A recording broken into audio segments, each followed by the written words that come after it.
আশা করি সবাই ভালো আছো। দেখো আমরা গত ক্লাসে কি করছিলাম? গত ক্লাসে আমরা তোমাদের পঞ্চম শ্রেণীর বোর্ড বই 37 পৃষ্ঠার 4 নম্বর সমস্যা সমাধান করেছি, তাই না? তো আশা করি তোমরা বুঝতে পেরেছো।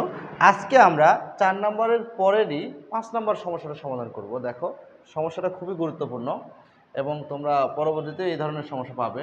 তো আমরা প্রথমেই সমস্যাটি পড়ে নিই। দেখো কি বলছে, যে একটি আয়তাকার মেঝের কোনো খালি জায়গা না রেখে মেঝেতে বর্গাকার কার্পেট বসাতে চাই। যে একটা এখানে দেখো চিত্র দেওয়া আছে, এটা হলো একটা আয়তাকার মেঝে। এটা কি? এটা হলো একটা আয়তাকার মেঝে। ধরো তোমাদের বাসার তোমাদের রুমেরই মেঝেটা এটা। তো এই মেঝেতে কোনো জায়গা খালি রাখবে না, সম্পূর্ণ মেঝে কার্পেট বিছাবে। কি বিছাবে? কার্পেট বিছাবে। কেমন কার্পেট? এই যে বর্গাকার কার্পেট।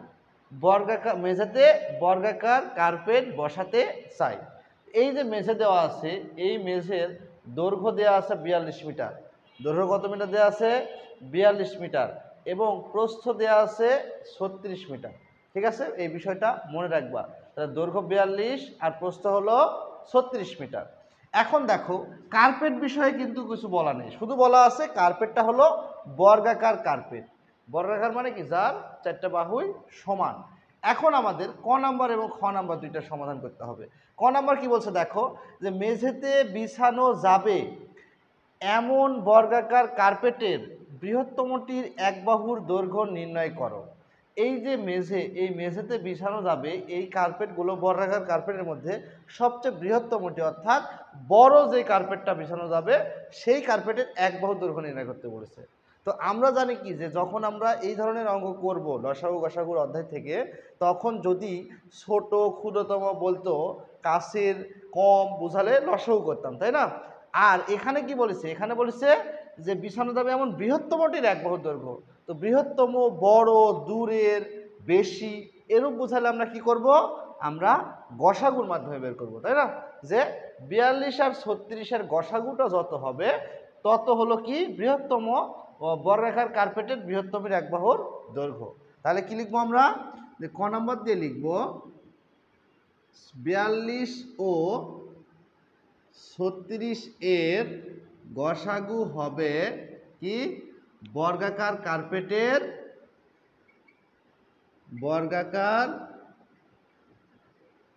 কার্পেটের বৃহত্তমটির এক বাহুর দৈর্ঘ্য। তার মানে এখন আমাদের কি করতে হবে? এখন আমাদের এই 42 আর 36-এর গসাগু বের করব। দেখো আমরা বের করি এখানে, তাহলে আমরা ইউক্লিডীয় পদ্ধতিতে বের করব, তাই না? তাহলে 42 আর 36-কে প্রথমে দেখো 2 দিয়ে ভাগ করা যায়। তাহলে 42-কে 2 দিয়ে ভাগ করলে হয় 21, আর 36-এ করলে হয় 18। আবার দেখো 2 দিয়ে যায় না, 3 দিয়ে যায়।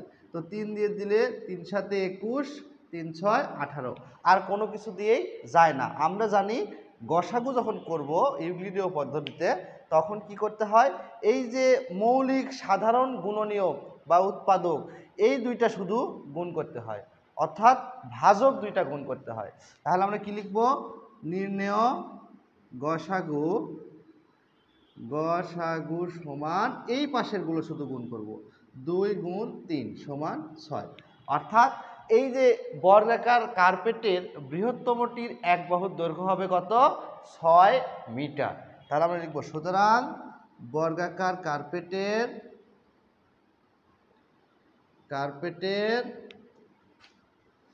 বৃহত্তমটির এক বাহুর দৈর্ঘ্য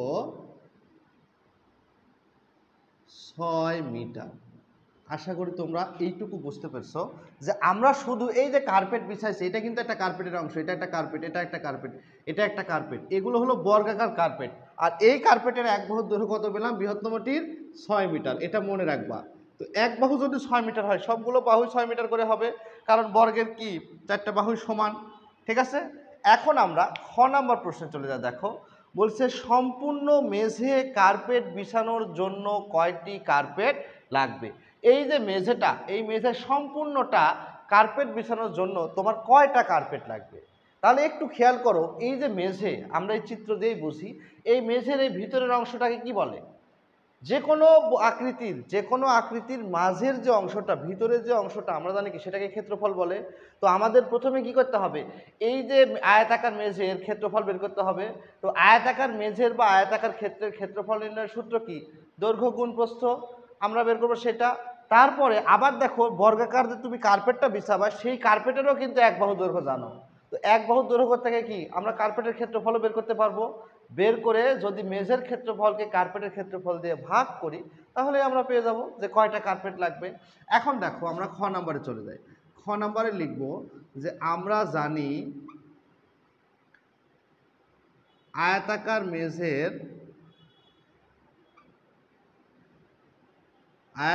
মেঝের ক্ষেত্রফল সমান দৈর্ঘ্য গুণ প্রস্থ। তাহলে দৈর্ঘ্য দেওয়া আছে, ওখানে দেখো দৈর্ঘ্য হলো 42 মিটার, 42 মিটারকে সংক্ষেপে মি লিখলাম, গুণ 36 মিটার, 36 মিটারকেও সংক্ষেপে মি লিখলাম। এখন দেখো 36 আর 42 গুণ করলে হয়, তোমরা সুন্দর করে গুণটি করে নিবা। আমার সময় কম থাকার কারণে ভিডিও বড় হয়ে যাবে, এই জন্য আমি আমার মোবাইলেই করে নিলাম। তো 1512 বর্গমিটার। কারণ আমরা জানি কি ক্ষেত্রফল যখন করব তখন ক্ষেত্রফলের একক কি লিখতে হয়, বর্গমিটার, অর্থাৎ মিটার গুণ মিটার সমান বর্গ মিটার।